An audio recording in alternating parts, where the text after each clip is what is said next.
Hello, everyone. Welcome back to I See What You're Saying, the Disciplined Listening Podcast. I'm Michael Reddington, and today it is my pleasure to welcome our next guest, Emmanuel Manolakakis. He is the founder and head instructor of Fight Club Martial Arts in Toronto, Canada. He is also an archery instructor, the founder of the Master's Method, and author of Eudaimonia, which I hope I said correctly. I really need to learn how to speak Greek. He's an amazing guy, super smart, and really dedicated to helping people meet their potential both on and off the mat. It's a fantastic conversation. We go in many different directions. One of the things right out of the gate that we talked about that I was super excited to hear him explain was why he talks about the importance of separating collecting knowledge from distilling wisdom. Two very different things. He's got a tremendous perspective on that.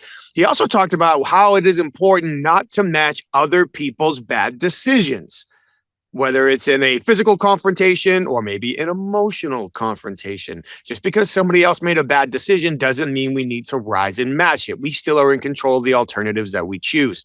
He also talks about how pressure is a gift that we get for being good at whatever it is we're doing. Congratulations on being good. Now we have more pressure to operate underneath.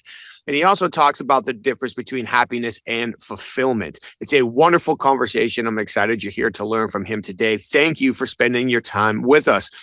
While you're here, please just take a quick minute, share the show, subscribe to the show. Please like it. Leave us your feedback. We would love to hear more from you. And while you're online today, take a quick moment just to check out our sponsors. Head over to humantel.com and enter the code INQUASIVE25 for 25% off their best-in-class training to learn how to identify when people's emotions are likely changing based on recognizing shifts in their body language and facial expressions. I've done it myself. I highly recommend it over at humantel.com.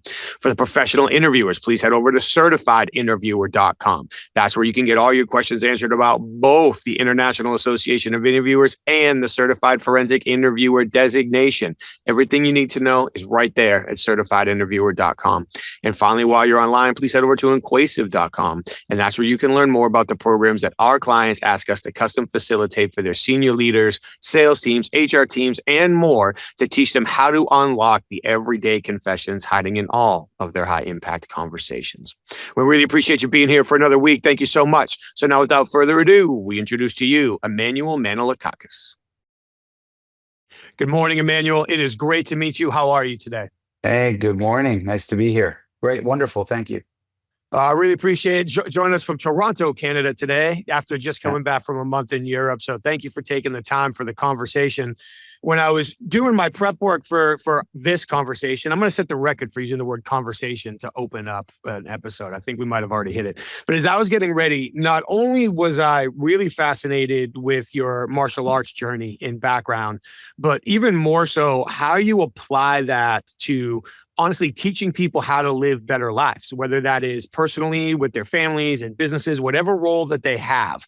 And I'm always fascinated by people who have attained some level of expertise and they have the patience to teach that to people in a way that really resonates and matters who don't have that level of expertise, because that disconnect can be really frustrating for people. And one of the things that really, really grabbed my attention when I was getting ready to talk with you today was a line you had, something, and please correct me when I no doubt mess this up, but stop collecting knowledge and start distilling wisdom. That stopped me in my tracks when I read it. And I'd love to start by asking you to please dive into that further and explain to us what you mean. So, first of all, thank you for being on here. I'll do my best to kind of sum up the way I come to conclusion to stuff. I'm one of those person that I have access to a ton of information. And then I also have the time to actually practice this stuff. And so I've got that unique collection of knowing and doing. So I've been training in martial arts. I've been a competitive athlete for as long as I could remember.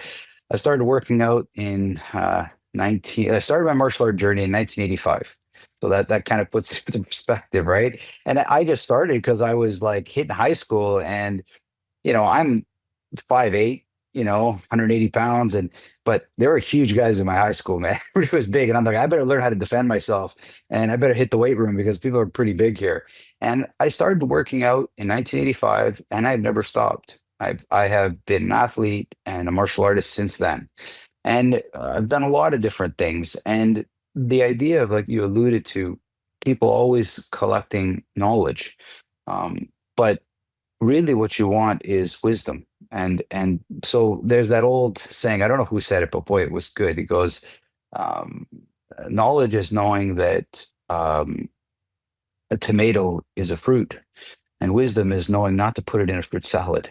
Right? It's like it's it's like that. Like, see, like a lot of people collect all this great amount of knowledge, martial arts, sports. Like you see these guys endlessly practice, but then they under game situation, things are different. Okay. I played American football for a while in high school, and you watched our punter and our field goal kicker. He's kicking 50-yard field goals in high school. It was great. But in a game, 30 yards was this hard. Like, well, what's the difference, right? And martial arts is the same. We perform one way in practice.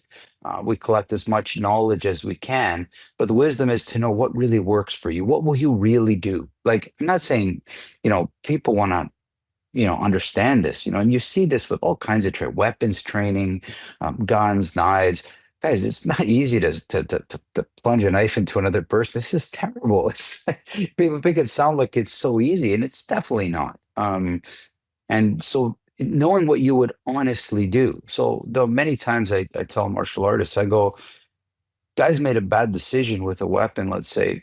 Well, what decision will you make?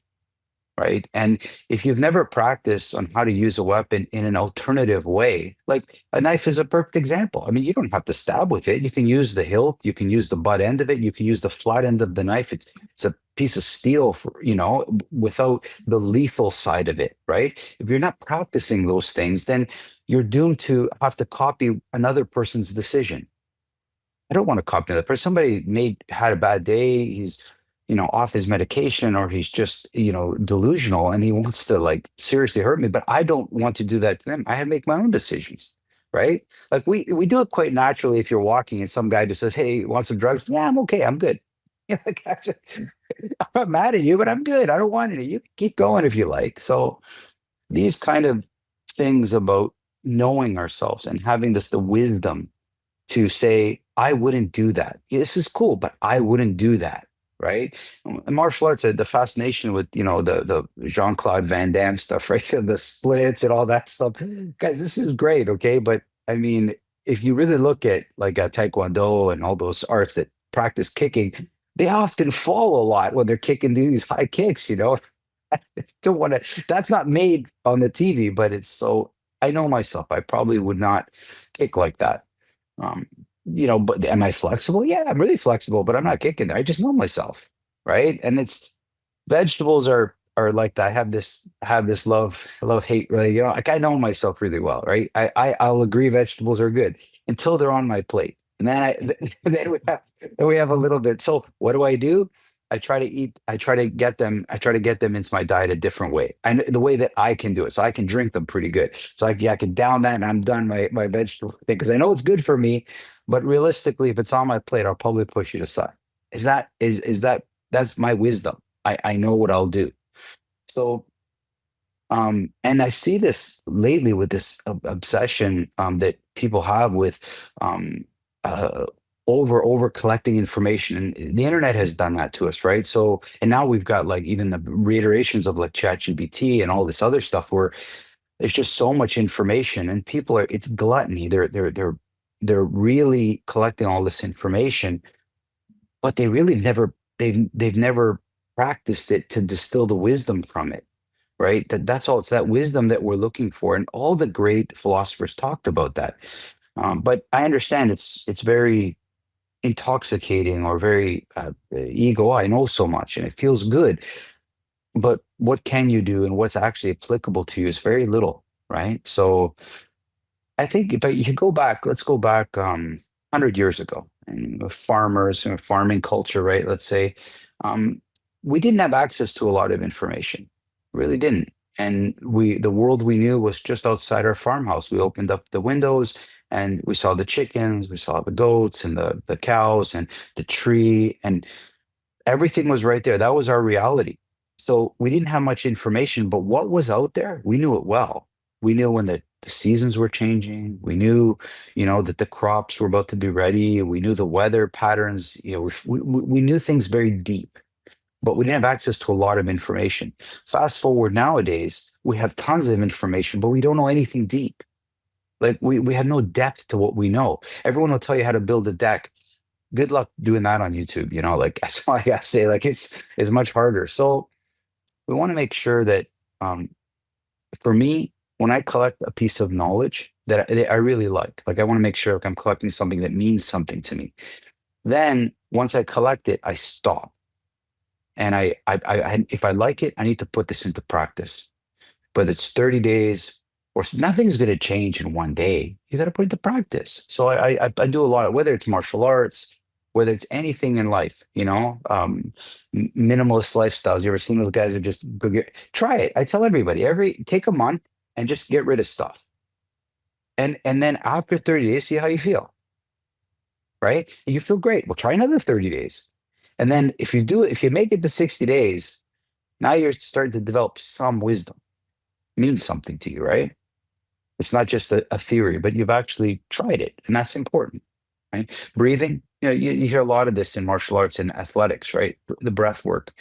Well, breathing, are you kidding? Like, look at the Iceman, Wim Hof. I mean, look what he's done with breathing. Jeez, I've even marveled. I mean, he's beating diseases with it.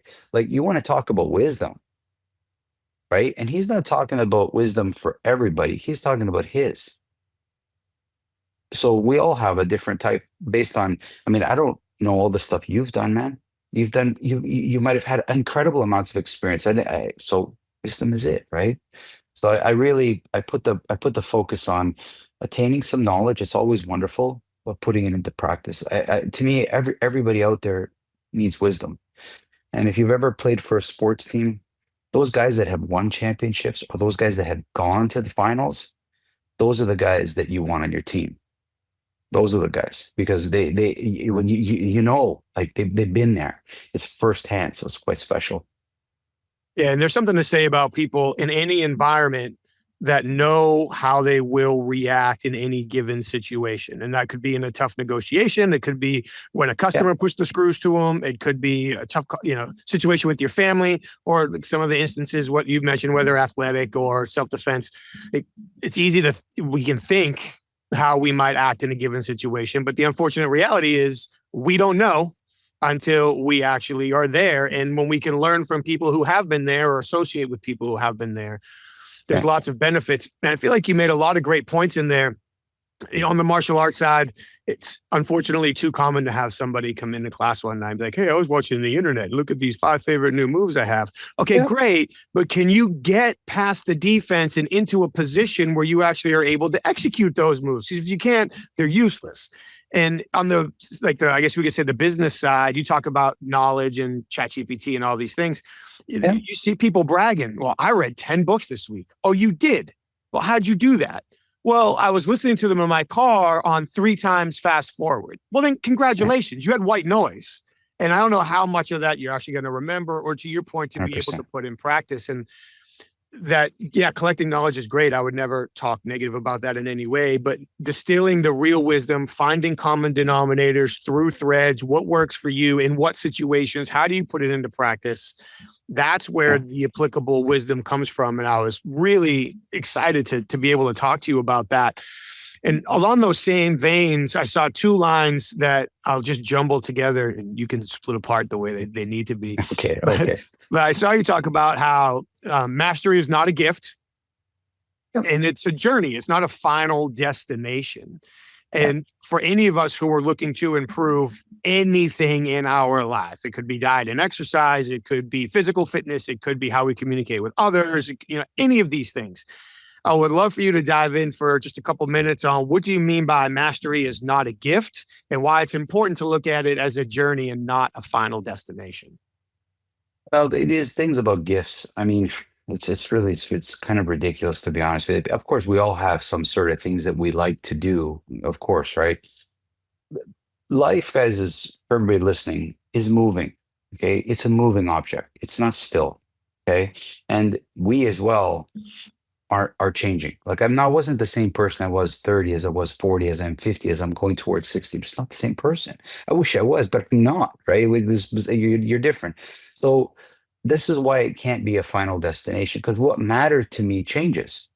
That's all. Like, these are the things. And for mastery, number one thing you need for mastery is patience. And you become patient when you stop thinking of an end destination, because there's no point, right? There's an old Greek saying, when you see somebody in a hurry, it says, "So why are you rushing? What do you have to do with your life? Like, nothing else to do. If you get rid of all your problems, you'll make one. Like, this is the problem with rich people have. All these other people look at them and like, what are you doing? They're like, because they don't have a problem. So they make their problems, right? Um, if you look at any great master, it doesn't matter if it's a chef, a martial artist, tennis player. Look at the patience with which they work. Look at so this is what makes, opera singers. Look at the patience with which they sing, right? And if you look at a good psychologist, a good negotiator, they hostage negotiator, what's he doing? Slowing it down, like buying time, purchase time.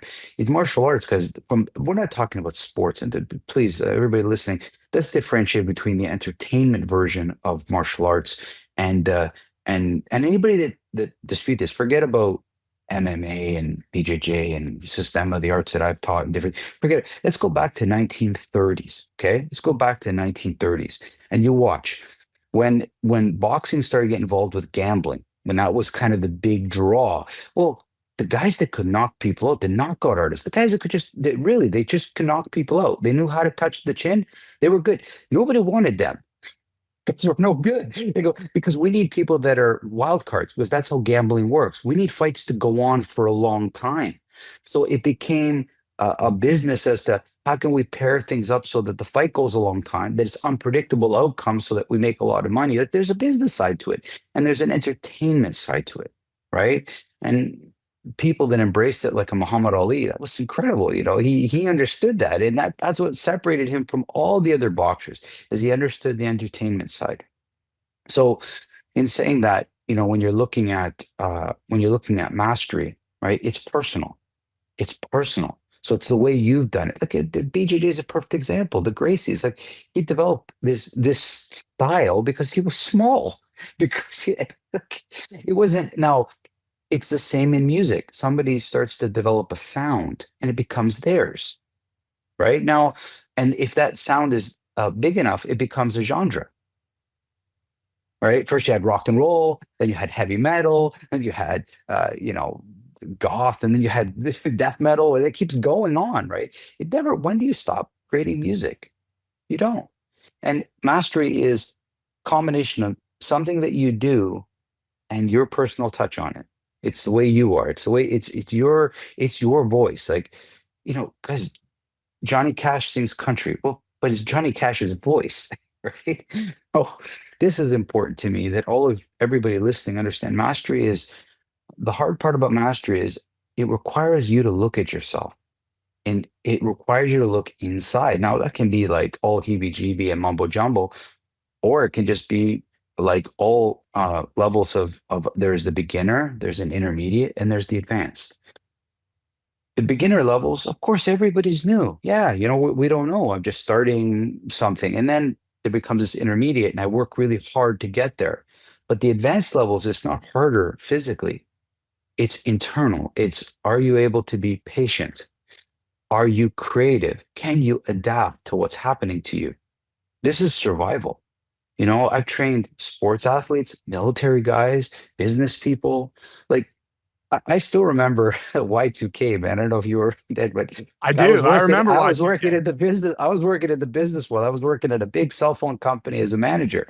And the amount of money that went into people trying to figure out, they didn't know what would happen. They were so uncertain. They were so uncomfortable. And I'm like, I've been in this situation many times, man. In life, in fights, in arguments where, man, this is going to go a lot of ways right now. And so mastery for me, especially if it won't relate to martial arts, but also business, is A master is able to put as much of his focus on what he can control or she can control and not on what they can't control. That's it. And for anybody listening, I want you, all of you guys, to look very closely at Kung Fu Panda. Yeah, I'm serious. Like, now, why I'm saying this, because this was my son's favorite movie. I didn't push him to this. This was his favorite movie. My And son loves them too. we watched that thing about a million times. So I'm bored as hell. And I'm just listening. I'm thinking, whoever made this movie distilled a lifetime of wisdom into that movie. Everything was there. The patience, the this, the that. It's the subtleties of it. So, it's that knowing yourself, that old Greek phrase of no, it's actually mistaken. You know, you've heard of know yourself. You've heard that phrase, right? Mhm. The actual translation is know for yourself. That's distinctly different than know yourself. Know for yourself. And how do you know that for yourself? Is by trying it. Yeah. Listen, I wrestled through high school. I loved wrestling. This was before BJJ ever came to it. It was no BJJ back then. It was like you wrestled, you went to boxing, and then you did some karate. That was what was in my area. There was nothing else. Mhm. And kung fu or something. That was it.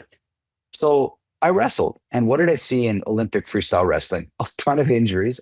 People get destroyed because they didn't know, was not really too many good wrestling coaches. So if you're not taught wrestling the right way, injuries are high.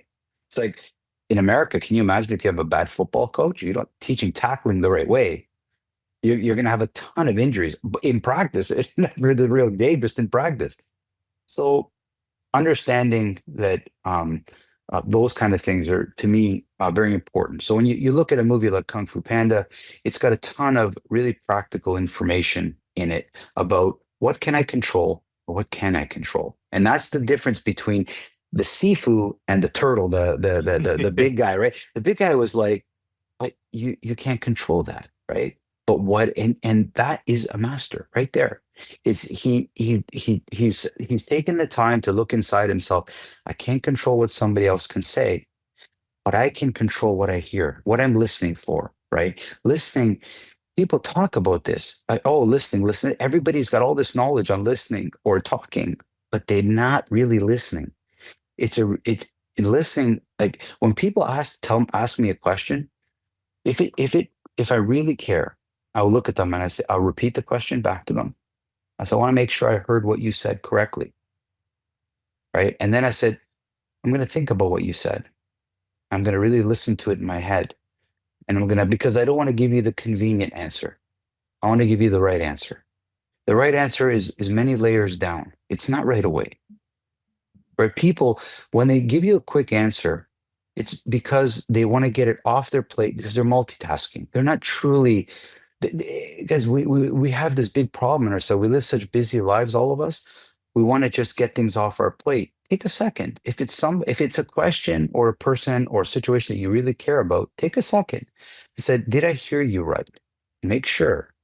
And then let the person, I'm going to get back to you. I just really want to make sure I get this right, because the convenient answer is no or yes, but I'm going to think about it because it matters to me. And all of a sudden, that person that just said something is like, even they're a little taken back, right? Even they're taken back. They're not sure. So for master's journey, pack a ton of patience, right? Ask yourself, what's the rush? So if you got a black belt, or what do you think? You just, it ends like you just got nothing. It's There's no amount of sports training. There's no golfer I know. There's no tennis player I know that goes to and says, I'm winning every tournament. Why? Because they're great. There's no doubt they're great. They're hitting the right amount of balls. They're doing the right amount of things. But unfortunately, sports in life has a little bit of luck. It has a little bit of stuff that you just you Yeah. couldn't imagine, right? Just couldn't imagine. So taking that perspective is a good one for masteries, is developing a patience, and you got to build that into your life. Which is It's hard to not gonna, do. yeah. Well, or it's easy to do, or it could just be like put the plate of dinner down in front of you and just wait for 5 minutes. Right. There was a study, I believe it was in North America. It was called the marshmallow study. And if you remember, it was took a group of kids, they brought them into an Yes. office, and and they track those kids for many years, and the research is pretty good, man. It's like the kid that could defer a little bit longer was a little bit more successful. Like, so you can build that into your life and just say, okay, so a little bit of patience, right? And so before I eat, maybe I wait for 5 minutes, you know.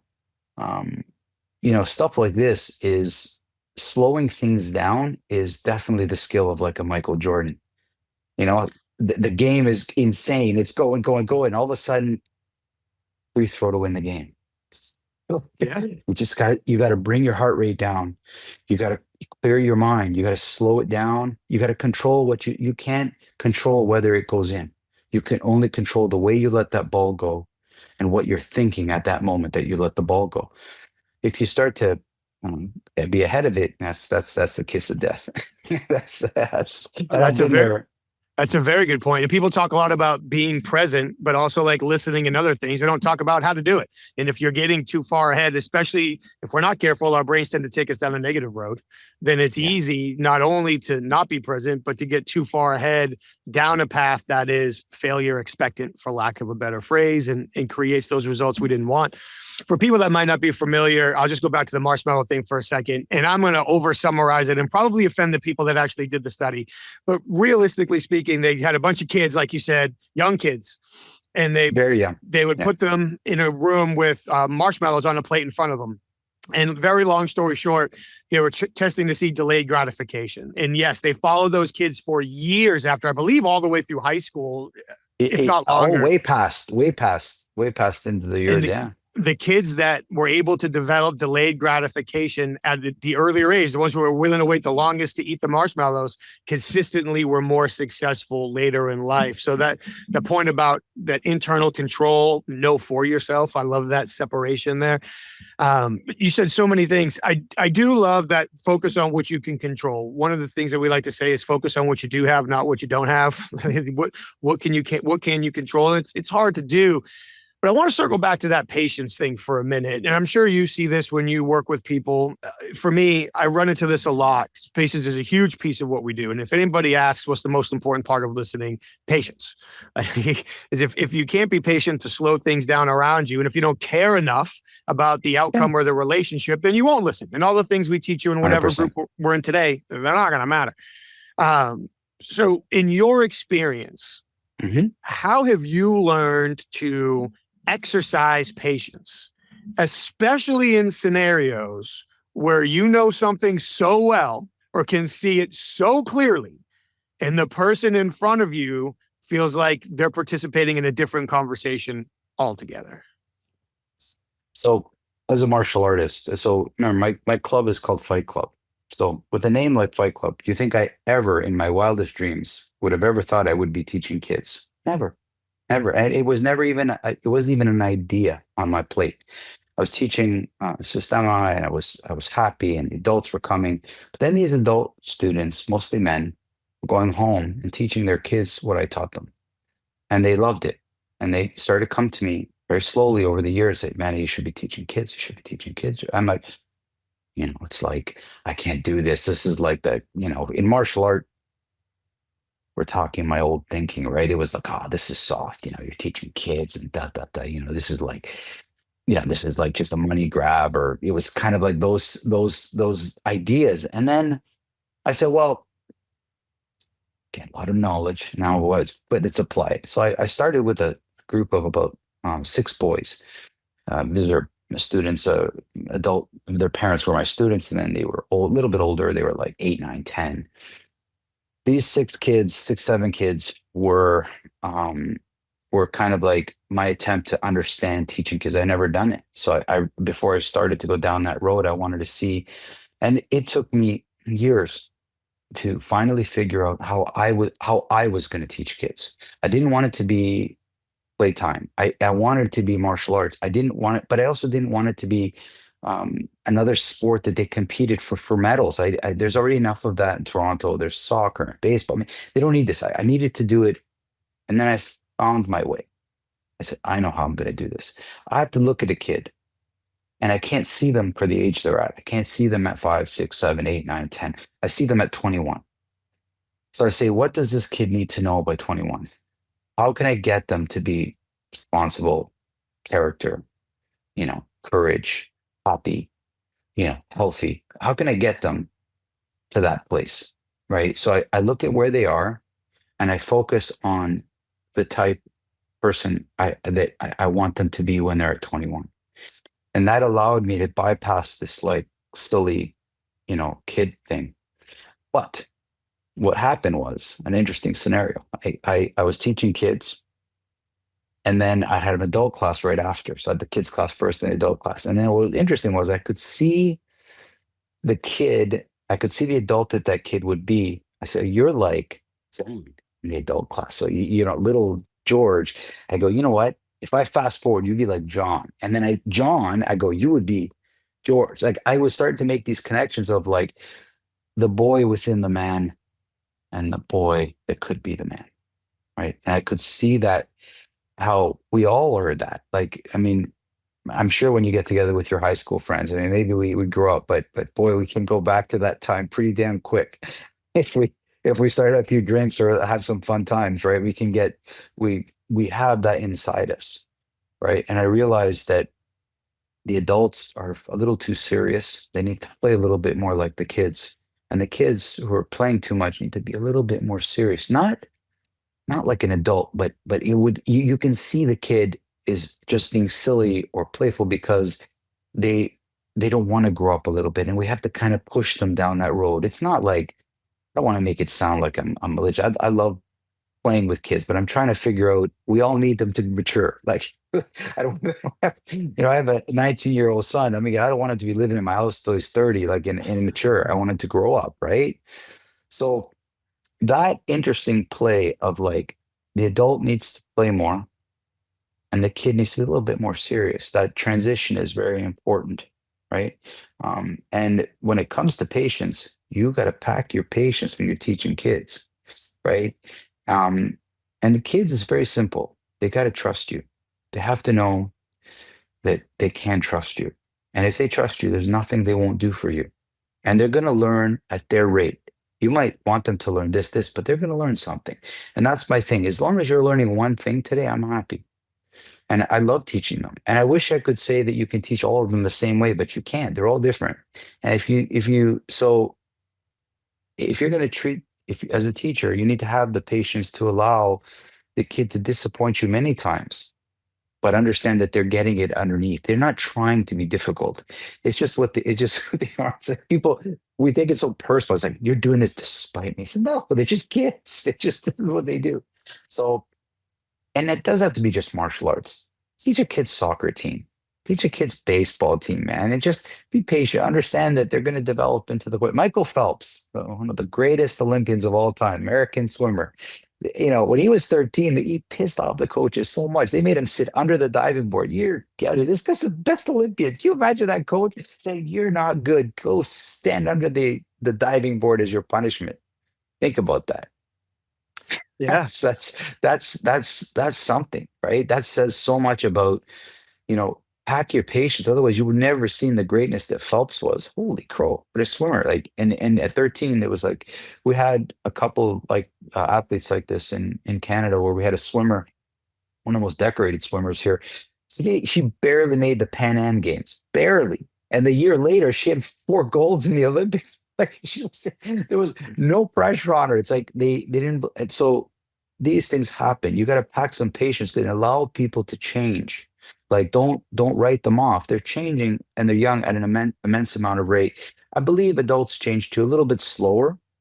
You got to give them chance for them to make the decision. Maybe they've made it on a mental level, but they have to make it inside. And the unfortunate reality is most people make their big decisions because they have to. So it's because the doctor told them to, right? They know they got to lose weight, or they know they're unhealthy, or they got to stop smoking, or they got to stop drinking. But it's not until the doctor says, knock, knock, knock, you got some serious problems. And now all of a sudden they make that change.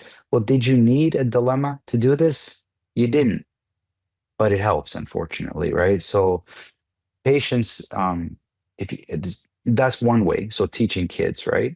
The other thing would be the two best ways that people can incorporate it almost daily is cold immersion.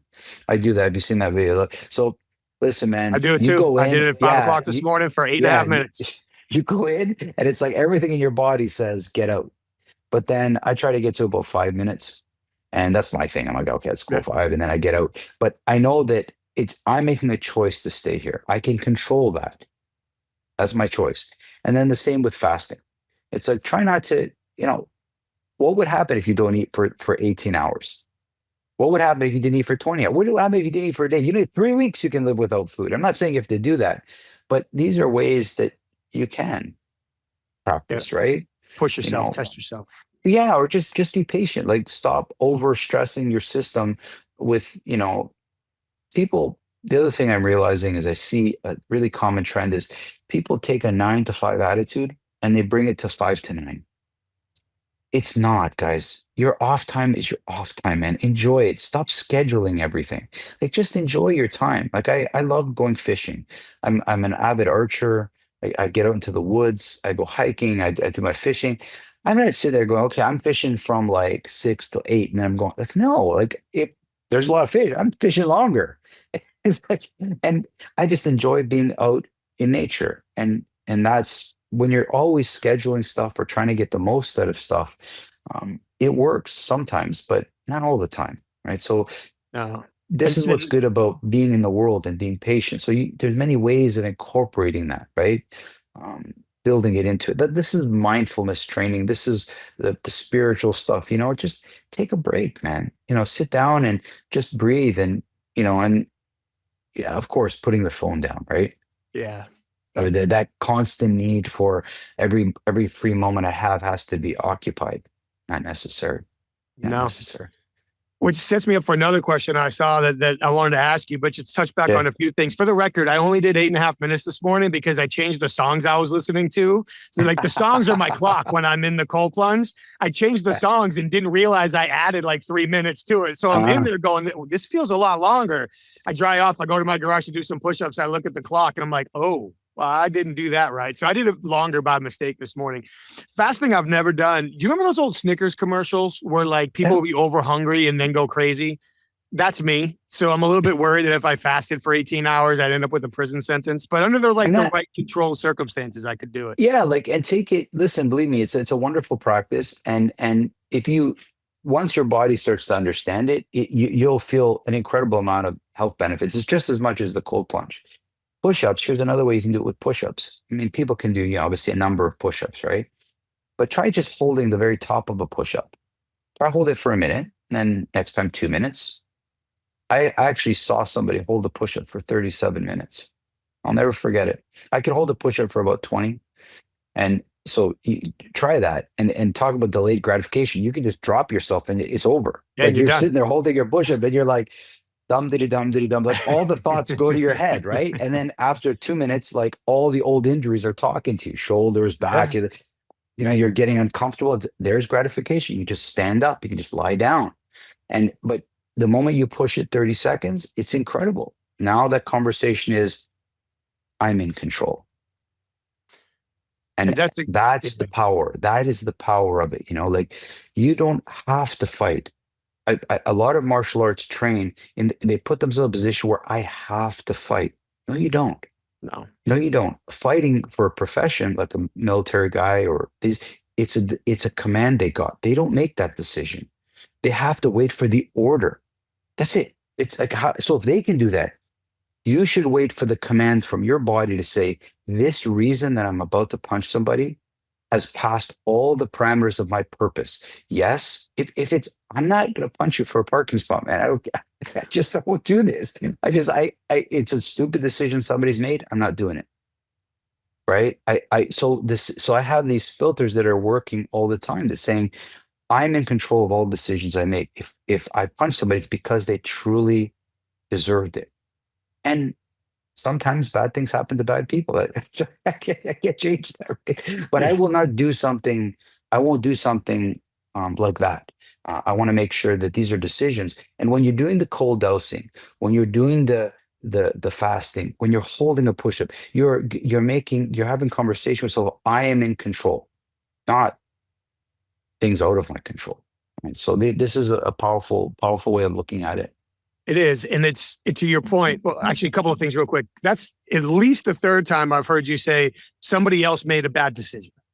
And I wish we all had the power, and I don't always have it. So believe me, I'm in a glass house gathering up some rocks. I wish we all had the power to say, I don't have to react to that. I don't have to respond to that. I don't have to be equal to that. Somebody else made a bad decision. This is my chance to make a better decision for me, my family, my career, my company, 100%, whatever it is. 100%. I don't have to respond to Yeah. somebody else's bad decision. There's genius in that statement. And also genius in there's different ways to find our locus of, or to expand our locus of control. It doesn't just have to be, I have to sit in this meeting and not run my mouth. Okay, well, that's one way to do it. Or I can go to a martial arts dojo and as a brand new student and have to suffer through all the mistakes in the learning curve and be the one that doesn't know, training with people who do know, which is like me going to Greece and trying to speak Greek. And I have no way of doing that except I wouldn't be getting punched or choked, But hopefully. they can speak good scenario. English. They can speak. They all speak English. Don't worry. You're gonna be just fine. But there's different ways in to your mastery. Maybe for you and I, the cold plunge works great, but for other people that might be a terrible idea. So it's meditating, it's fasting, it's something else. Which that example actually gets back to something else I saw you write about, which is the power of stillness and the power of calm. Yeah. You talk about not being the same people as we grow up. For anybody that knew me in high school, I'm a completely different being now than I was then. And honestly, if they knew me in my 30s, I'm a completely different human being now for the most part than I was then. But no matter how well I think I improve in staying calm, I have a ton of work to be done in that area. And I'm always fascinated by people who have honed the skill of remaining calm. So I'm curious, in your life, how did you hone that skill of being able to remain calm? And as you talked about earlier, slow the game down around you. So the way you're talking about stillness is responsibility, and you put yourself in positions of responsibility. Again, I'm not a big dude, but when the shit hits the fan, doesn't matter if it's in sports or in life, I'm that guy that will be there under that pressure. That's just how I am, and it's just the person that I've just learned. As a teacher, you're the leader. You're responsible. Just be responsible. I mean, isn't that fatherhood? Isn't that being a parent? Like, it always separates you. It's just you're now responsible for something. When you got your driver's license, they didn't give you a toy car or a little, bumper car to practice on. They gave you the real car and said, be responsible. There's consequences to you. So start in a parking lot, go real slow until you can develop the control, right? Well, that's what it is. It's about responsibility. Now, I wish I could tell you martial arts taught me all that. Unfortunately, it taught me that as an idea. And I heard a lot of teachers talk about, patience and that, but you saw some different things, like a lot of people talk about, but where I learned that in spades was archery. So I'm a competitive archer. I started doing archery because I was really good with my guns. I'm one of the few Canadians that I enjoy shooting my guns. I'm not a tactical military guy. I'm a sports guy. So I've competed in pistol shotgun competitions, and I love shit. I love the sound of it. I love everything about it. Precision sports. And then I got into archery because it was another challenge. It was much more difficult, and I fell in love with the sport because it punishes tension. It punishes you if you're not present. You have to be present with it's not 60 arrows in a tournament. It's one arrow shot 60 times. And the amount of focus and the amount of mental aptitude you need to stay in that sweet spot where every time I shoot the bow, I'm not worried. I'm just trying to be as relaxed and as calm as I possibly can to let that thing go. And you realize the problem that plagues archery is anticipation. The moment you anticipate the shot, whether it's a gun or a bow, it will not go in the middle. And it's your need, it's this obsessive need we have to control the pin. So if you look at the sight of a gun, it's always moving. And the moment it stays still, which it will, for whatever reason, we say, I have to shoot now. And the moment you say that, it moves. So what you have to do is let the pin float around. That's what your heart is doing. That's what you're so if you're under pressure, it's doing this, right? It's moving around a ton. But what are you doing? You're focusing on looking at the middle of the target. Right? And for those listeners now, I want you to think about driving your car. Car is one of the most dangerous things we do right now. Driving a car kills more people in North America than anything else. So, but yet we all hop in our car and we quite happily go wherever we're going, put the music on, knowing that this is the most dangerous thing we're about to do. More people die here than swimming with the sharks and the great whites in Carolina over there. And what do? The car goes a little bit to one side without even thinking, goes to the next side, without even think goes to the next side. Think of a manual transmission car, just with driving that all over Europe. Didn't think about it. Next gear, next gear, next gear, next gear. Just it's completely subconscious. What I cannot control where that pin goes. I cannot control the way somebody punches, kicks, or grabs me. I can possibly fathom what they would do, right? One of my greatest teachers was he made people either hug you or grab you, and you had to know the difference. If you're not present, you won't know the difference. You won't know the difference, right?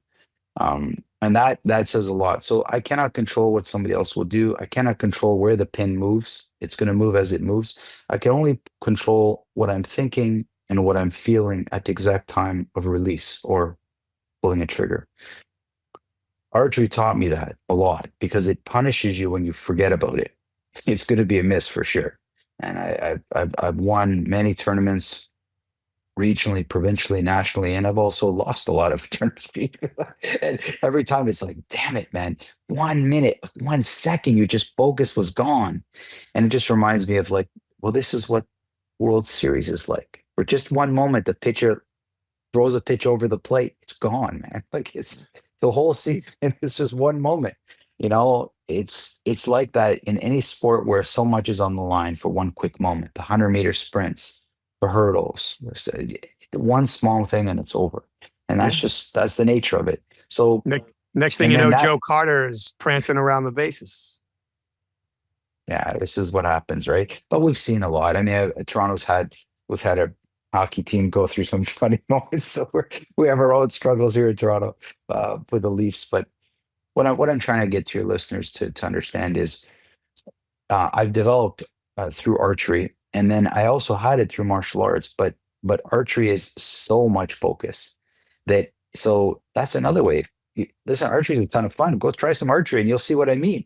And you're like, oh, it will definitely rub off on your life. It's rubbed off on my life in the most wonderful ways. It's taught me how to be razor focused. It's taught me how to let go of the things I cannot control.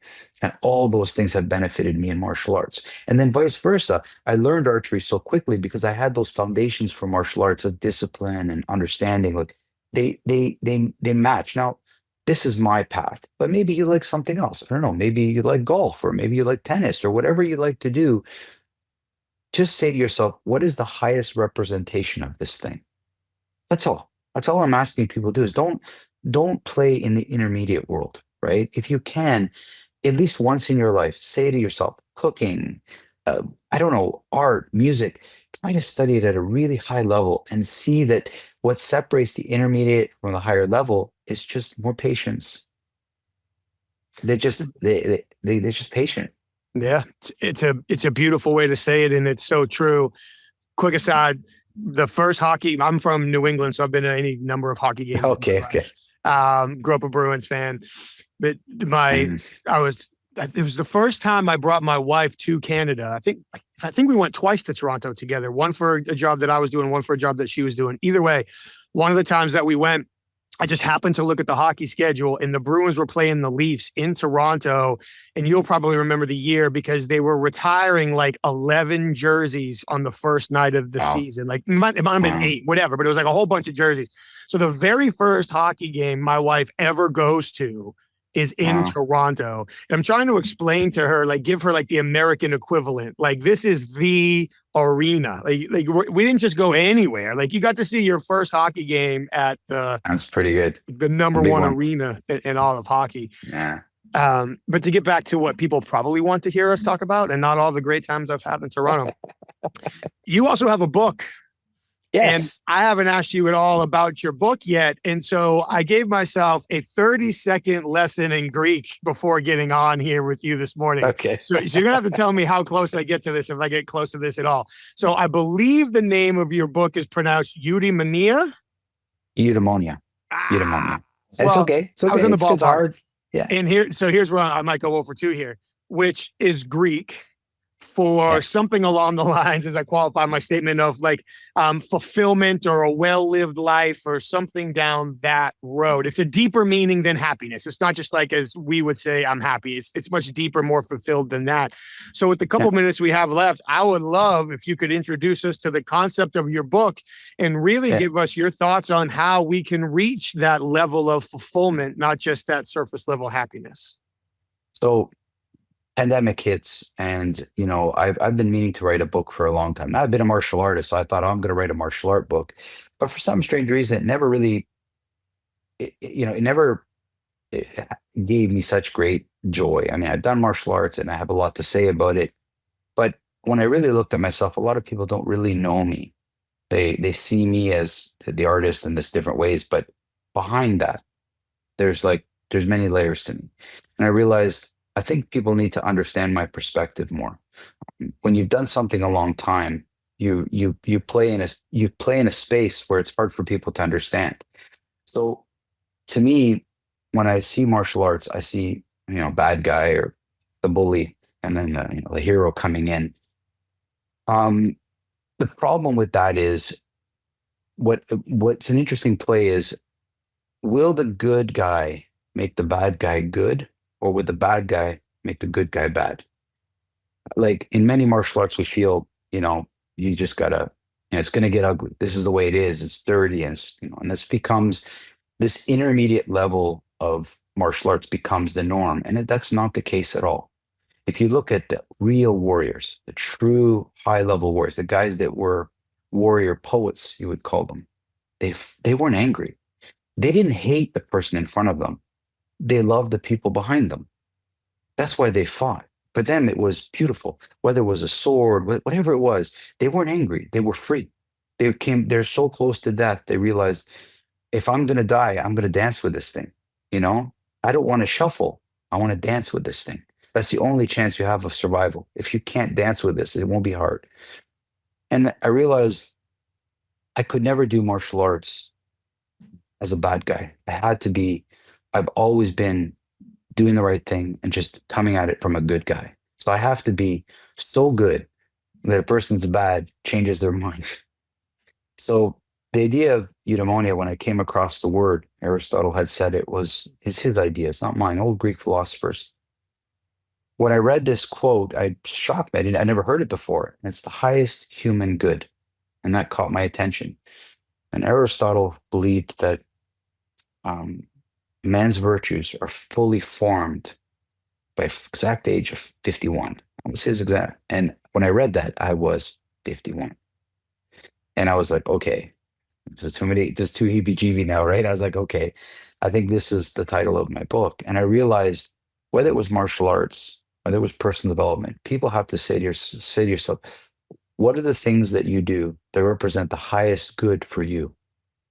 And whether it's a punch or a kick, learn to make that a very good one. So if you punch somebody, it shouldn't kill them. It shouldn't even hurt them. It should make them change their mind that they've done the wrong thing. That the person in front of them is so good that it's best to leave them alone. Right. And that's a special place. And I really explained the stories that shaped my life, whether it's in athletics or in martial arts. Most people under pressure, they're scared. When they're scared, they're showing you their version of martial arts.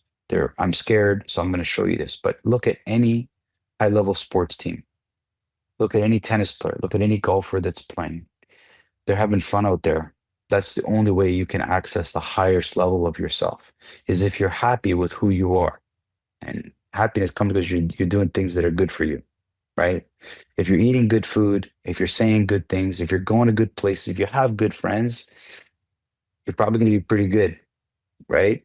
And most people might listening to that might say that's not possible in martial arts. I understand it's very hard to win a Super Bowl. I get it. I get very few people are going to do that. But the pursuit is where you put it at the highest level, right? And I'm not, when I compete as an athlete or even as a person, we're all competing with ourselves. I'm not measuring myself by how, if I beat somebody, it's myself. I know when I performed my best. And if somebody else did better, I'm happy for that person. That's amazing. I mean, I know there are many times I've taken silvers and bronze and I've been so proud of myself because that was the best I could do. And then there are other times where I've won gold and it was not the best I could do. I knew it and I wasn't happy. So the highest human good is something that requires all of us to look at what we do and make sure we're representative of the highest. And what you say, what you eat, what you do, where you go, how you make somebody feel, these are important things. So it's an old Greek phrase, and I use it to whether it's I exercise, whatever I'm doing, it should have some goodness in it. That's where it comes from. It's a beautiful way to look at it. And Yeah. it also, you've got a phenomenal way of continuing to revisit themes under different contexts, which I really appreciate and enjoy. And one of the themes that has reemerged throughout the conversation, whether we're talking about mastery or now this, is the pursuit is individual. So am I doing my best today? And one of the things that can be extremely unhealthy, and like there's that delicate balance. So my young son, he plays all kinds of different sports. And at his age, I'm very fortunate enough to be on the field or the mats with him for many. That'll change as he gets older.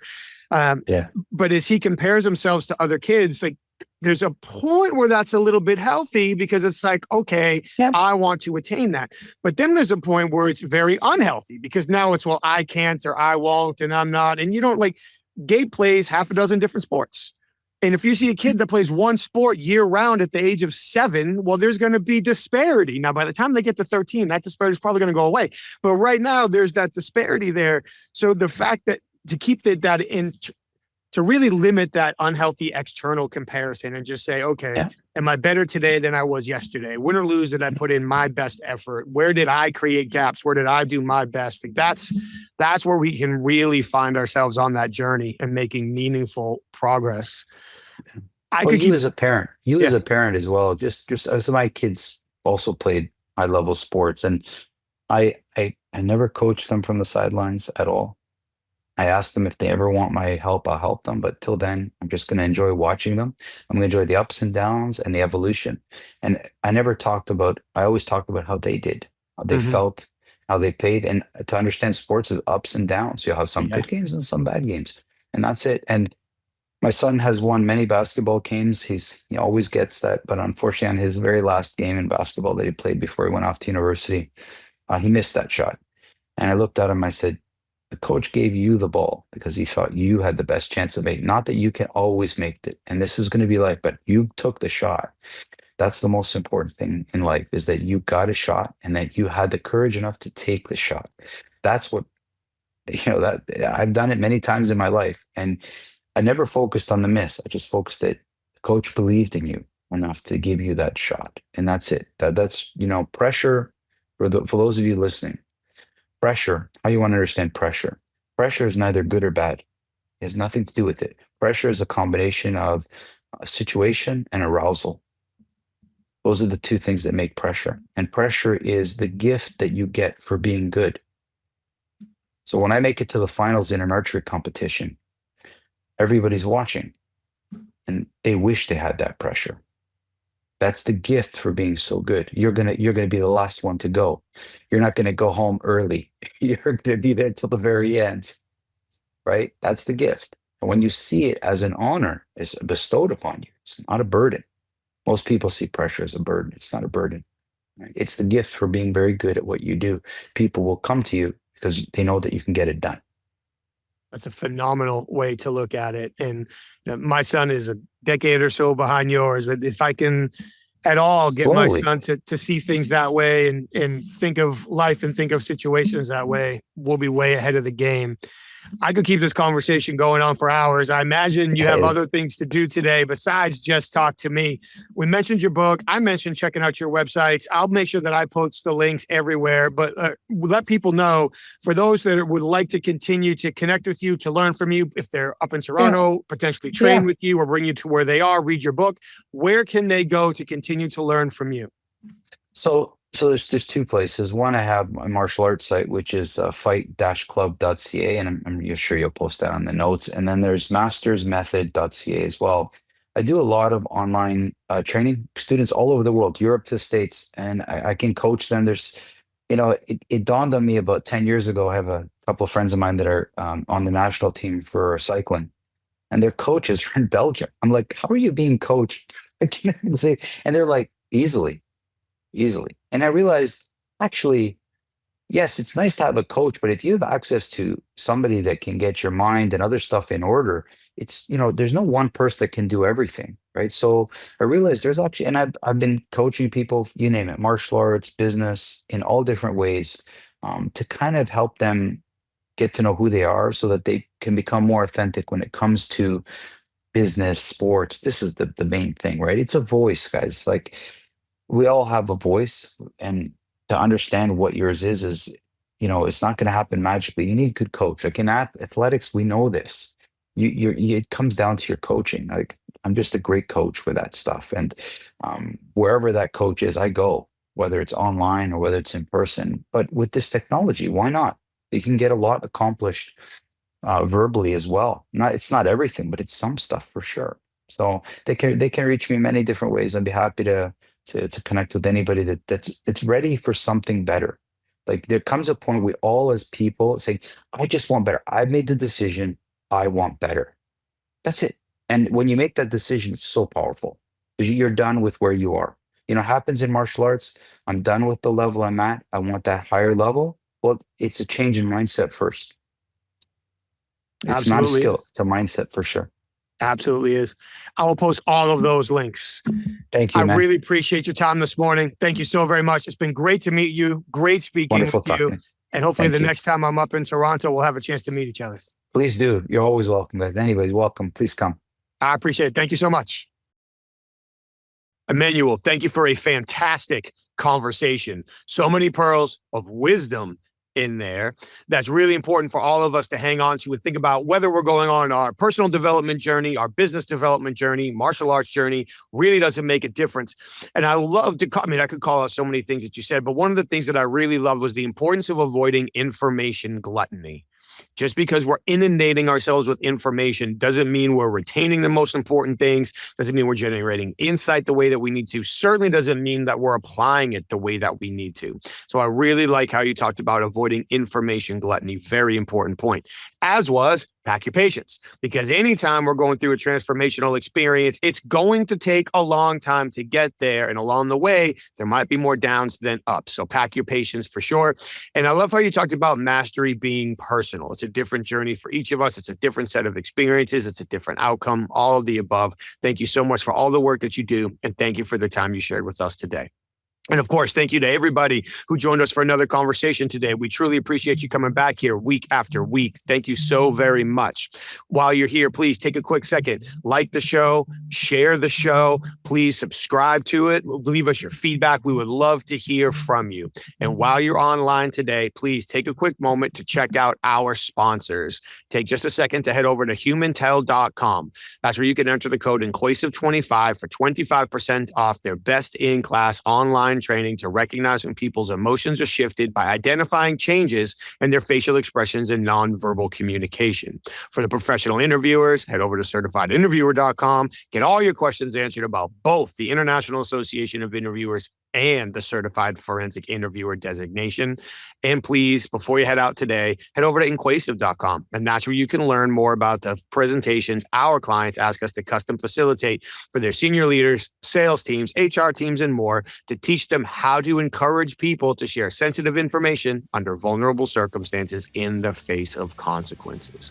We appreciate you being here week after week. Thank you so very much. Stay safe, take care of each other, and we'll see you next time.